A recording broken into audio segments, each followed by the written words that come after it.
O que vemos, né, nos últimos anos é que a nossa vida cotidiana, ou seja, a vida de qualquer um, né, é convocada para performar, né? Essa é uma palavra que vem se usando, quem estuda esse tipo de fenômenos, né, para nomear aquilo que fazemos, né, sobretudo nas redes sociais da internet, mas não apenas, né? A vida cotidiana é convocada para performar e se realizar na visibilidade.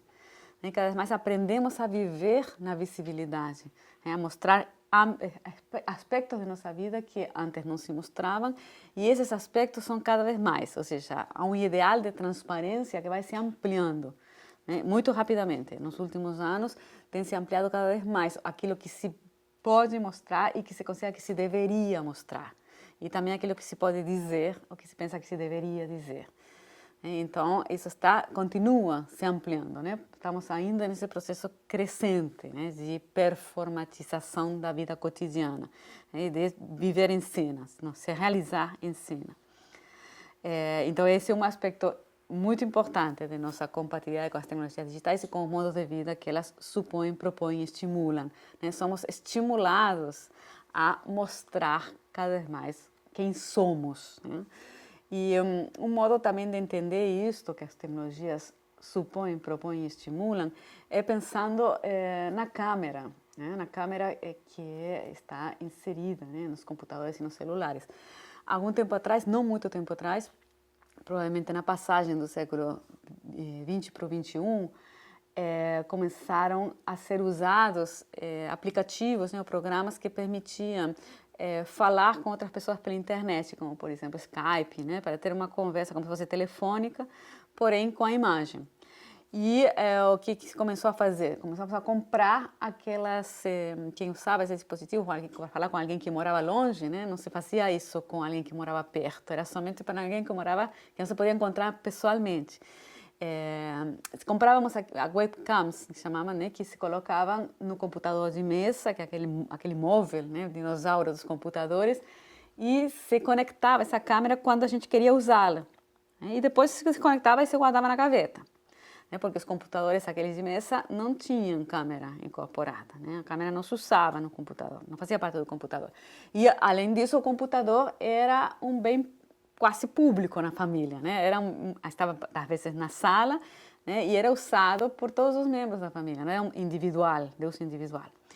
Então, os computadores no século XXI, né, foram se tornando crescentemente de uso individual, e foram incorporando câmeras, né? Até agora, inclusive, esses computadores com os quais nos compatibilizamos, que ainda chamamos de telefones, né? Mas que são computadores que têm câmeras mais de uma vez, né? Que a gente usa também para tirar foto e cada vez usa mais, filmar, né, e tirar fotos e compartilhar com os outros, porque também estão cada vez mais conectados 24 horas por dia com os outros, né? Isso também não acontecia há algum tempo atrás.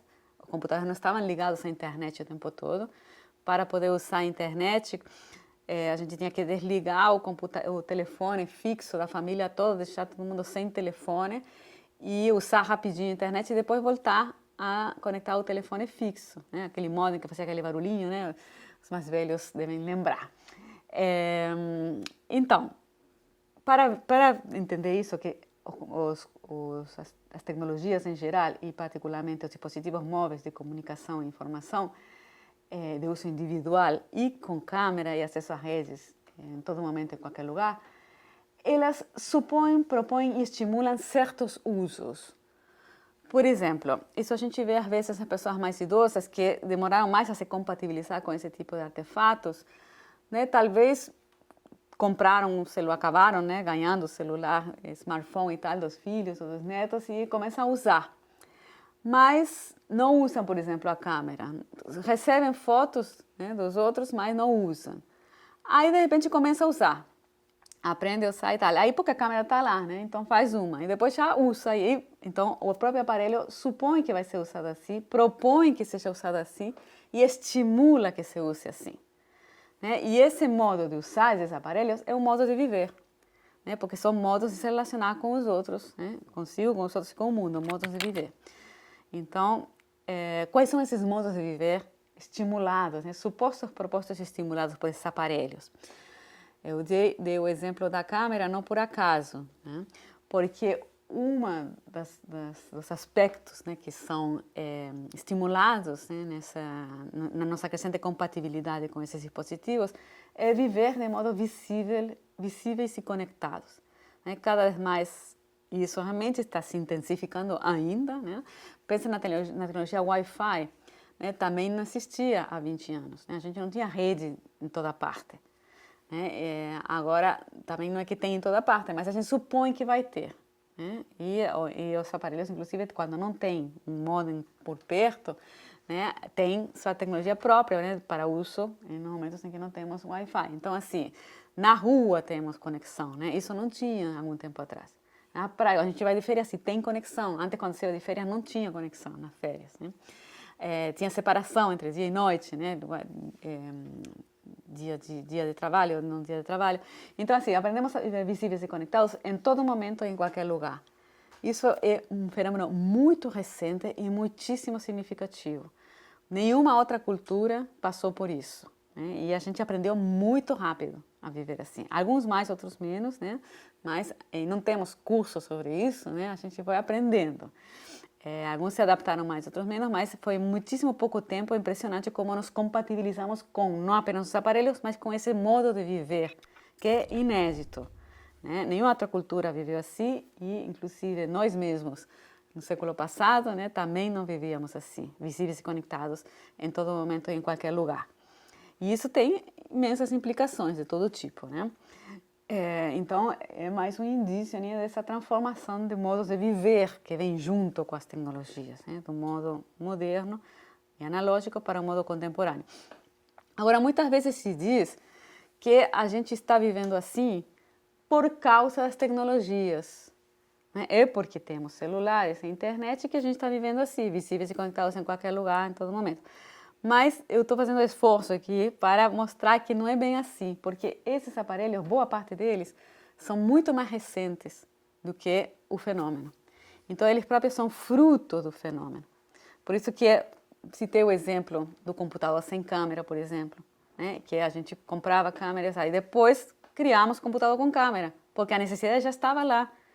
Então, se foram inventadas as redes sociais também, né? Porque existia essa vontade de se conectar com todos o tempo todo, ou mostrar a comida e meu café de manhã, etc. Meu gatinho, meu sofá. Então, assim, não é por causa da tecnologia, né? A tecnologia faz parte do processo, muitas vezes é até consequência, tardia, inclusive, e claro que contribui a reforçar ou a dar outro rumo, né? E para conversar um pouquinho mais sobre essa teoria, né?